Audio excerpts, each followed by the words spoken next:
La situazione in Veneto è assolutamente speculare a quella italiana, cioè noi abbiamo le pensioni che sono mediamente basse, la maggioranza dei nostri iscritti, ma non solo dei pensionati veneto, il 70% sta al di sotto dei 1200 euro e questo è significativo, non sono aumentate, anzi ce le hanno ridotte come tutti sanno. Penso che sia assolutamente giusta, e questo abbiamo detto oggi nel direttivo, questa è la sfida che abbiamo lanciato, che è giusto che a livello nazionale la CGIL rilanci i temi del lavoro e delle tutele del lavoro. Noi pensiamo che assieme a queste vada rilanciato il tema del fisco e della riforma complessiva, drastica direi, della Fornero, perché troppe diseguaglianze ha creato in questi anni, sia dal punto di vista del valore economico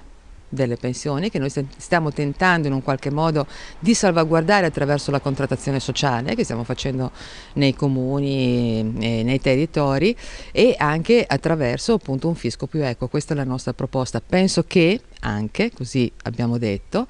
sono molto contenta che la CISL stia lanciando una propria proposta di iniziativa popolare, una propria idea di legge di iniziativa popolare, ma non credo che questa sia la stagione in cui noi ci riproponiamo un'altra volta divisi. L'altra cosa che viene fuori per salvaguardare appunto le persone che noi rappresentiamo, che siano essi lavoratori o pensionati, è quella di provare a marciare uniti. Questo vale a livello nazionale, vale a livello veneto, e questo è l'obiettivo che ci stiamo ponendo.